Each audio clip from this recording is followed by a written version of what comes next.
Welcome to the Fireside Historian. Come, sit by the fire and make yourself comfortable.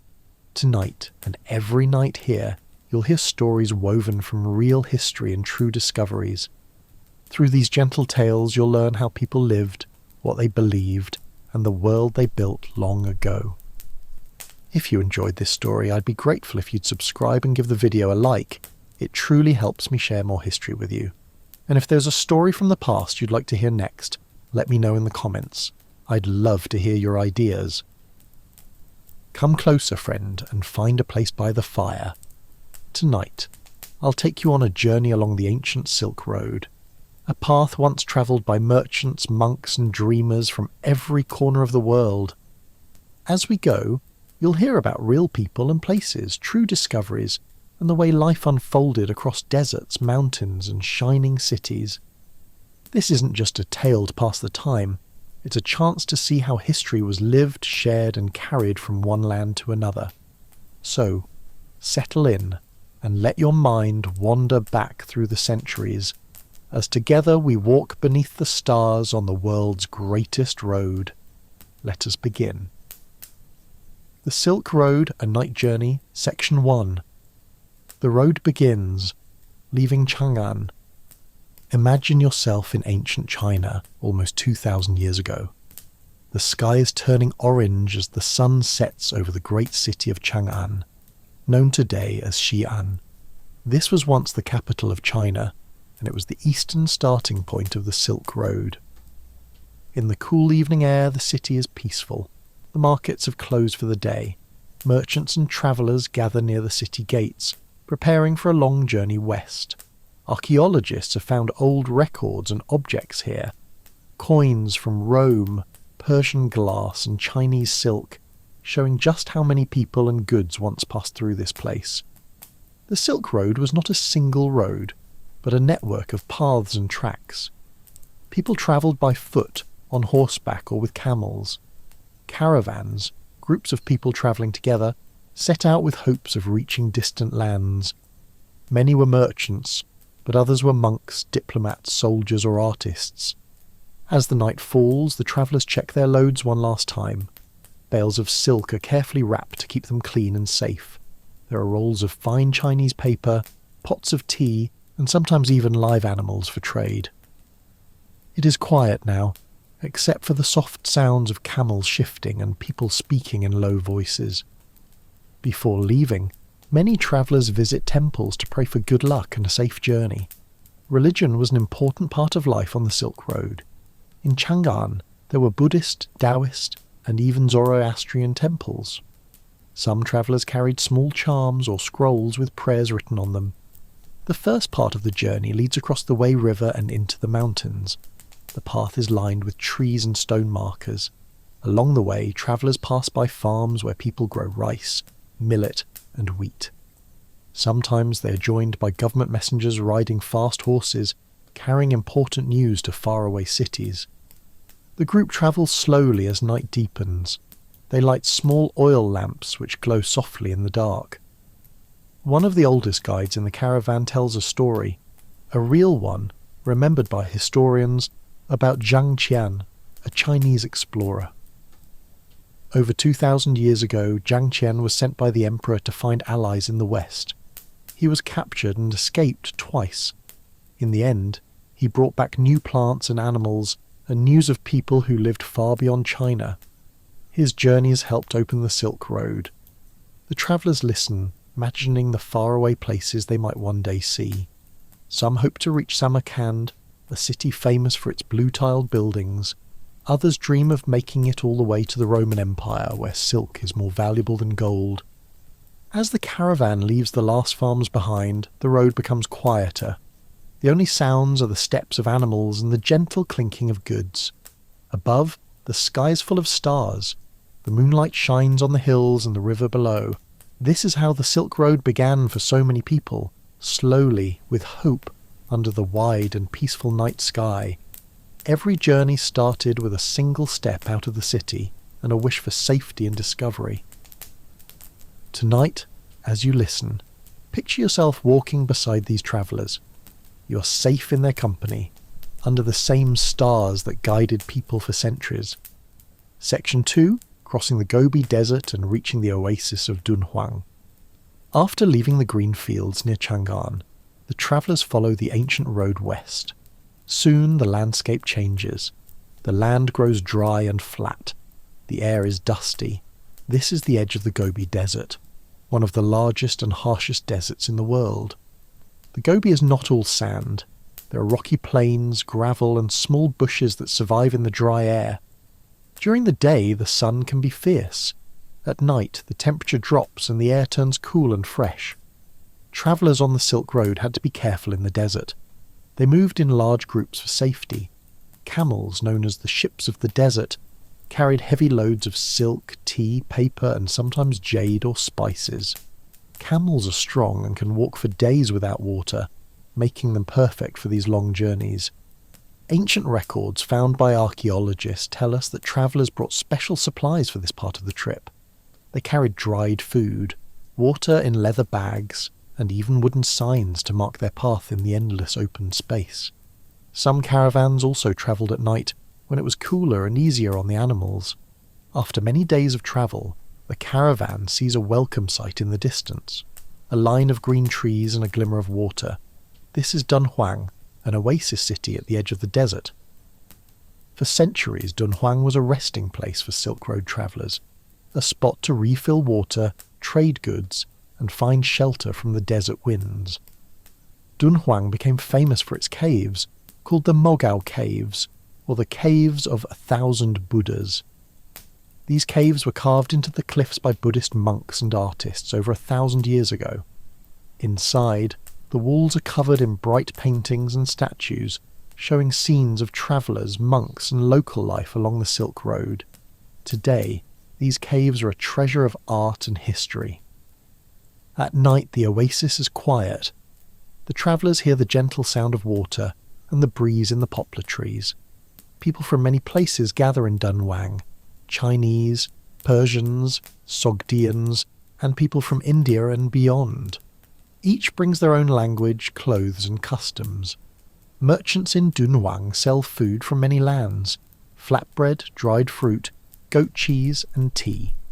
Archaeologists have found old market lists and coins here, showing how lively trade once was.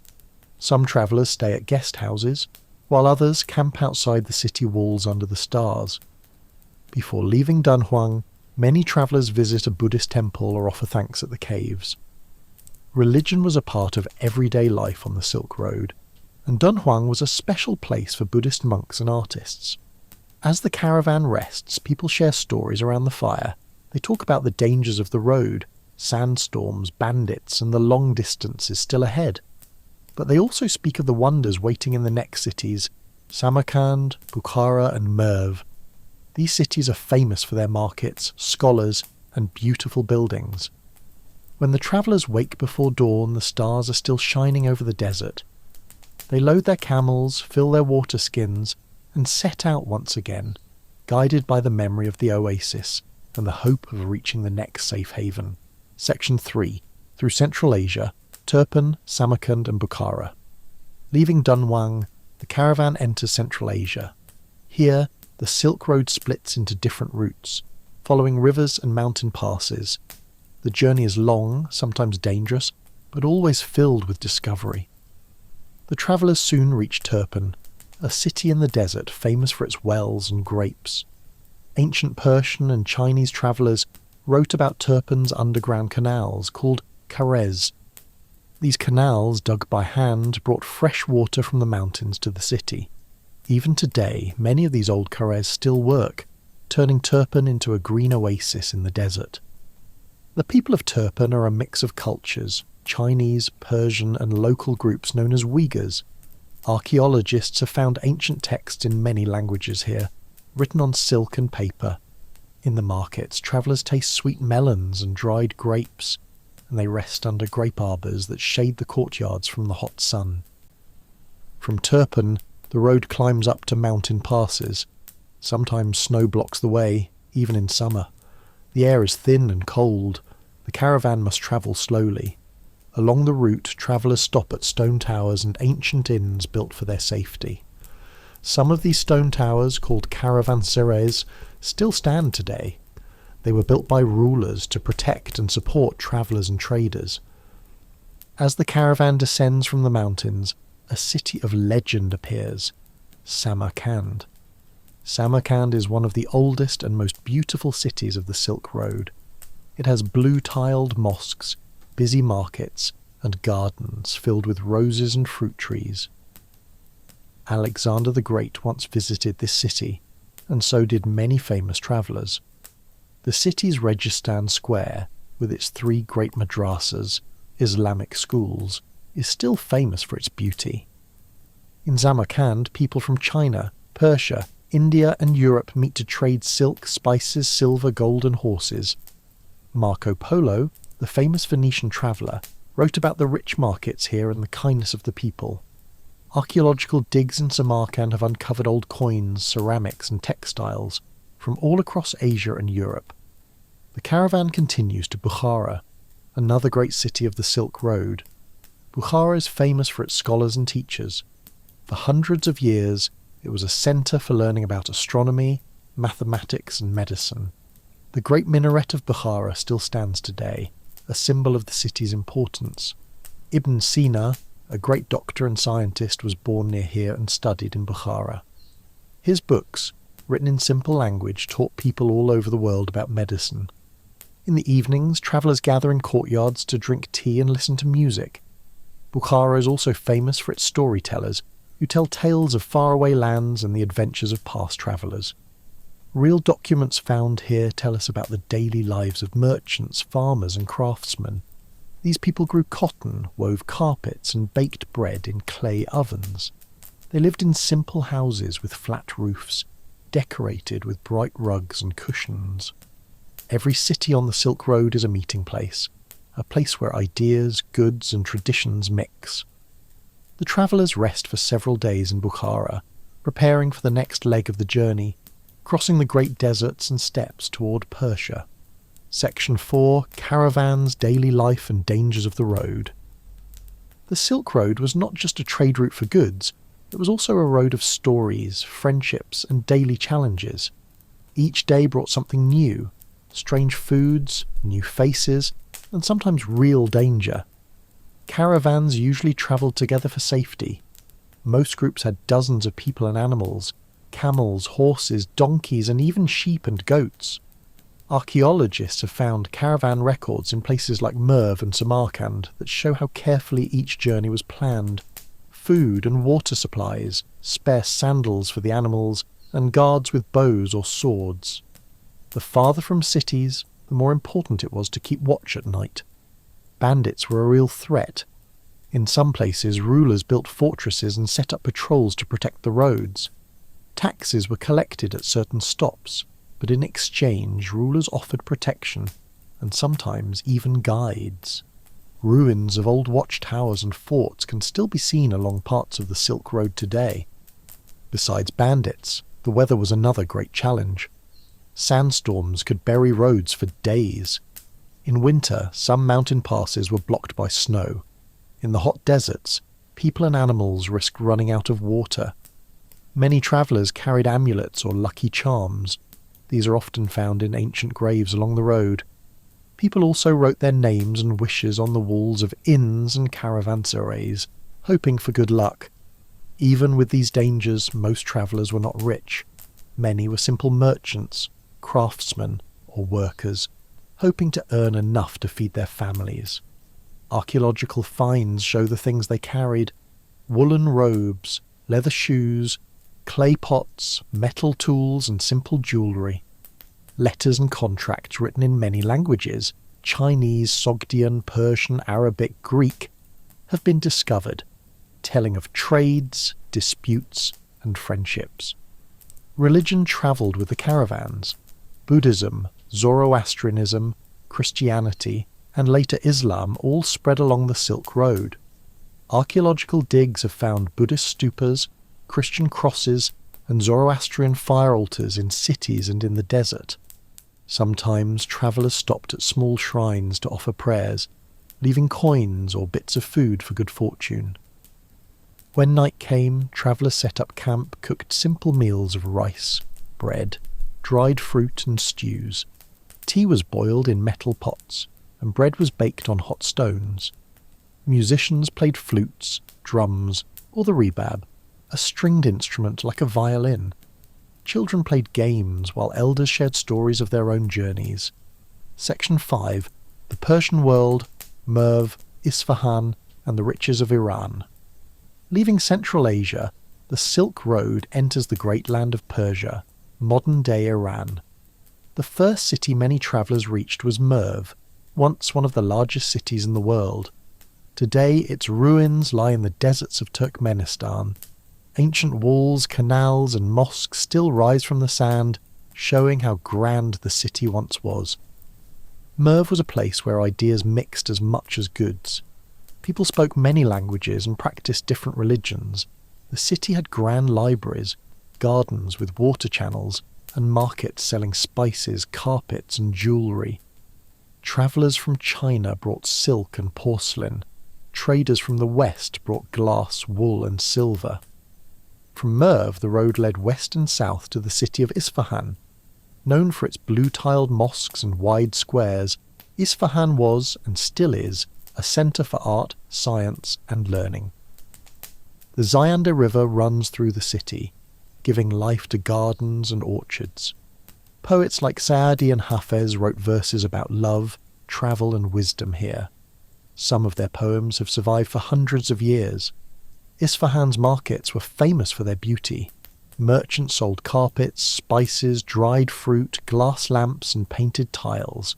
Archaeological finds in Isfahan show coins and goods from as far away as China, India and the Mediterranean. Many travellers rested here, enjoying Persian food, rice dishes, kebabs and sweet pastries made with honey and nuts. Persian scholars were also important. In cities like Isfahan, astronomers mapped the stars and doctors wrote medical books. The great scientist Avicenna, Ibn Sina, whose books shaped medicine for centuries, lived and studied in Persia. Libraries in Persian cities held thousands of books copied by hand on paper or parchment. Religion in Persia changed over time. Ancient fire temples of Zoroastrians, old churches, and later grand mosques all dotted the land. Today, archaeologists find coins and carvings with Zoroastrian symbols, as well as Islamic inscriptions. As the journey west continues, the land grows greener. The mountains of Persia give way to plains, vineyards and fruit orchards. The travellers know the road is nearing its end, and they look forward to seeing the sea for the first time. Section 6. The Western Edge, Antioch, Constantinople and the Mediterranean. After weeks or even months on the road, the last leg of the Silk Road brings travellers to the great cities of the West. The first is Antioch, near today's Turkey. Antioch was a melting pot. Greeks, Romans, Syrians, Persians and Jews all lived and traded here. The city was famous for its walls, mosaics and busy markets. Ancient streets once bustled with traders speaking many languages and carrying goods from every corner of the world. From Antioch, some travellers went north to Constantinople, now Istanbul, Turkey. This city was the capital of the Byzantine Empire and a gateway between Asia and Europe. The famous Hagia Sophia, with its giant dome, rose above the city.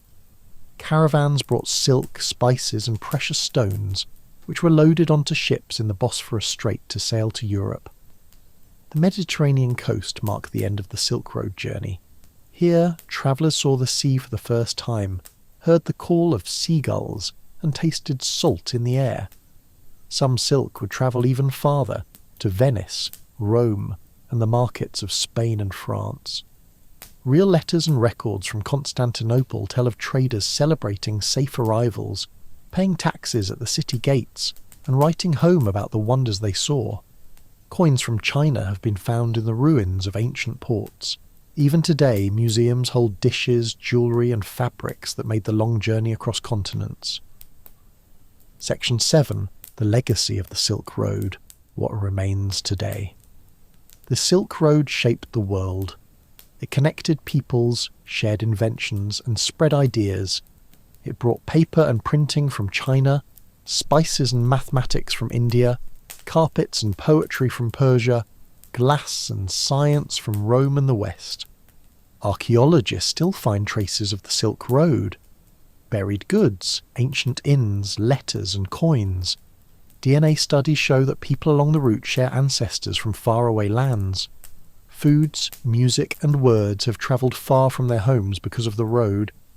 Though modern trains and planes now cross these lands, the memory of the Silk Road remains. Cities like Xi'an, Samarkand, Bukhara, Isfahan and Istanbul are still proud of their role in this ancient story. The blue tiles, winding markets and peaceful courtyards have changed little over centuries. Yet as you prepare for sleep, think of the travellers who walked this long road before us. Merchants and monks, poets and children, each carrying a bit of their world with them. Under the same stars, they dreamed of safe journeys and distant places just as we do today. Section 8. A Gentle Night's End. The Silk Road at night was always calmest. Fires burned low, the noise of the city faded, and the sounds of distant animals drifted on the wind. Travellers rested, grateful for shelter and the hope of tomorrow. Tonight, let the gentle footsteps of those who came before you lead you to peaceful rest. If you enjoyed this story, I'd be grateful if you'd subscribe and give the video a like. It truly helps me share more history with you. And if there's a story from the past you'd like to hear next, let me know in the comments. I'd love to hear your ideas.